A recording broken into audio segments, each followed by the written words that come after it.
Hello everyone, this is Zach with MTG Pokio. Today we're going to be taking a look at our lands that we've got revealed. And I know what everybody's probably thinking, we've got lands and you're starting off with an artifact. The first land that we're looking at is Primal Amulet. It is 4, and then every instant and sorcery you cast costs 1 less.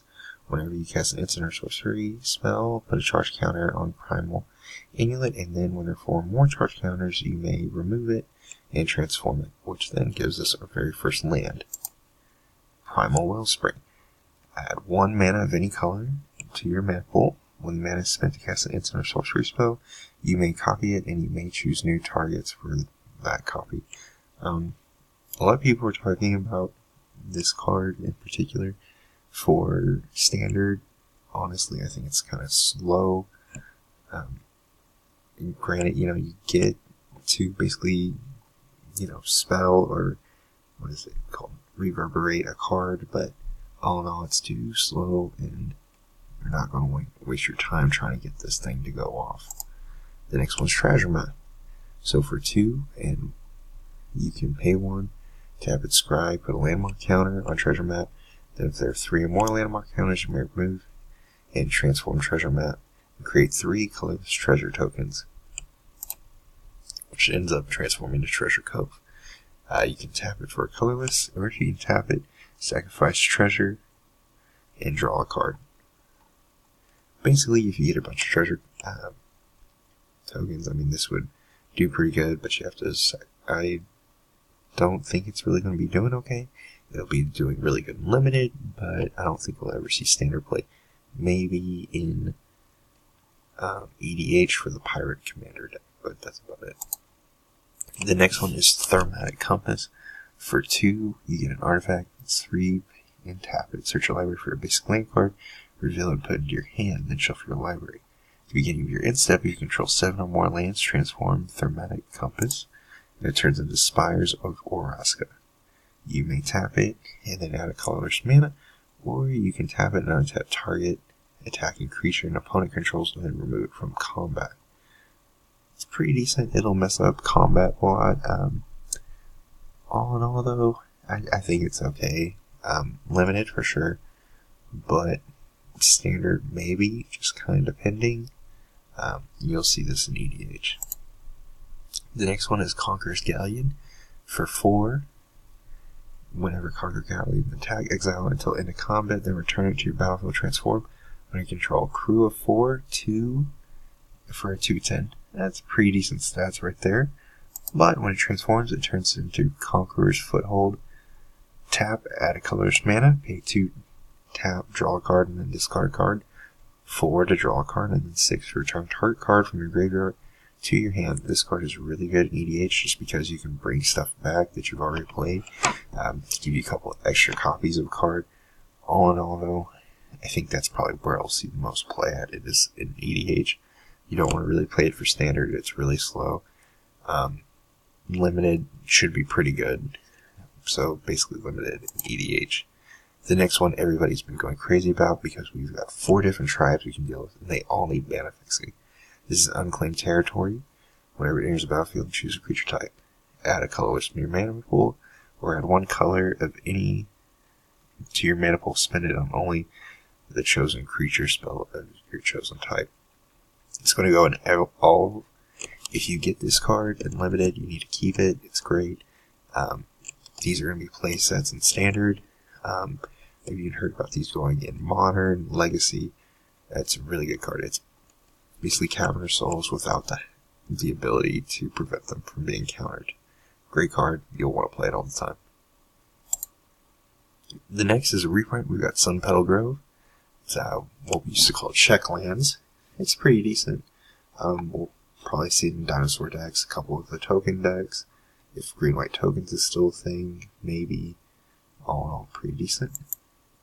Drowned Catacombs, we're going to see this in control decks. Tap it. It comes into play tap, unless you control a swamp or an island, taps for a blue or a black. Just a really good reprint. I really like these. Glacial Forest. Enters the battlefield unless you control plains or tapped unless you control plains or an island for a white or a blue. It's still really good.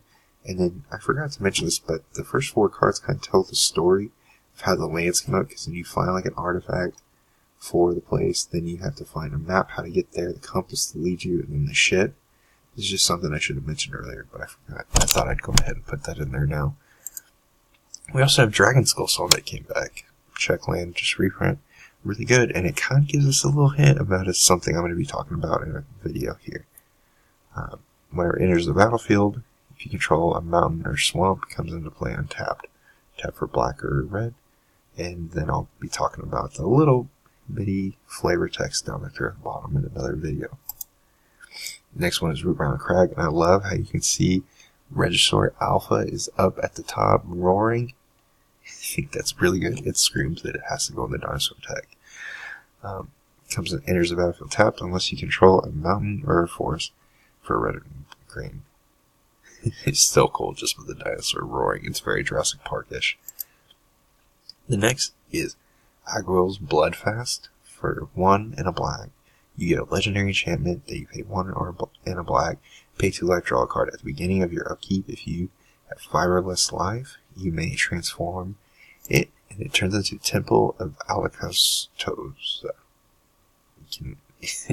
Anyways, for pay a black, sacrifice a creature, you gain life equal to the sacrificed creature's toughness. I've seen a lot of people who are really excited about this. Probably going to play it in limited for sure.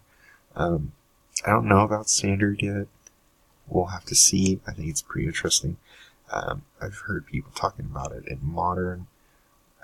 But all in all, it's still a really good card. This whole set of cards that we got for this are really interesting. The next one is Search for Alakazanta. I am going to butcher some of these names, so please forgive me. For 1 and a blue, at the beginning of your upkeep, look at the top card of your library. You may put it into your graveyard. Then if you have 7 or more cards in your library, you may transform it. And then it turns into the Sunken Ruin. Not the Sunken Ruin, but as a Cantha. So you can either add blue mana, or you can pay 2 and a blue. Look at the top 4 cards of your library. You may reveal a non-creature, non-land from it and put it into your hand. With the rest at the bottom in your library or need to work. I've heard about this for control decks for standard, and I kind of think it would be really good. My only issue is that you have to have 7 lands though to transform, which is a lot. Possibly unlimited, it can be okay. We'll just have to see the way that things go, but all in all, it's a pretty decent card. Definitely we'll see it in EDH for sure though. The next one is Growing Rites of Ilatimak. For 2 and a green, for a legendary enchantment, whenever it enters the battlefield with the top 4 cards of your library, you may reveal a creature card from among them and put it into your hand. Put the rest at the bottom in any order. At the beginning of your end step, if you control 4 or more creatures, transform it into Ilatimak, Cradle of the Sun. This is such a good card. You can either tap it to add green to your mana pool, or you can tap it and add green to your mana pool for each creature you control. Yes, please. EDH wants this card so bad. I'm just thinking about it in like green elves for EDH. Modern, play it for EDH. Standard, I don't know if it will be really good in standard, but it seems like every other format it's going to be really good at. Even limited has some hope for it. And it's a lot easier to transform than the other guys, for sure. Okay, so I usually see people don't put in the basics for these, but I just wanted to, just because of what these are. So we're going to be talking about why he's in all these pictures in our next video, but I just want to go over there because I just thought it was something interesting. So Jace is in every single one of the basic islands, or not the basic islands, but then the basic lands for the set. So there's Jace. He's kind of moping around at the beach. There's Jace trying to make it through the forest. Then you see him kind of surveying the plains, trying to figure out how to get down there. Then Jace is kind of upset because now he's wading through the swamp.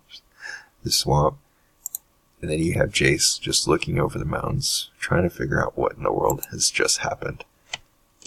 Alright, so that's all the lands for this set that we have so far. Obviously, we're going to get 2 more for the cycle of the Ancient Ruin lands, is kind of what I've been calling them. The other deal too, guys, I mean, if you like my videos, go ahead, like, subscribe, tell all your friends. We're still pretty new, and I'm trying to think if there's anything else. We're going to be doing a couple more videos. Obviously, we just mentioned Jason. There's a reason why we just talked about him. We'll talk a little bit more about that in our next video. And then just remember, may the top decks be forever in your favor. Again, if you like it, go ahead, like, subscribe, tell your friends about us. And then I will be seeing you in the next video. Peace.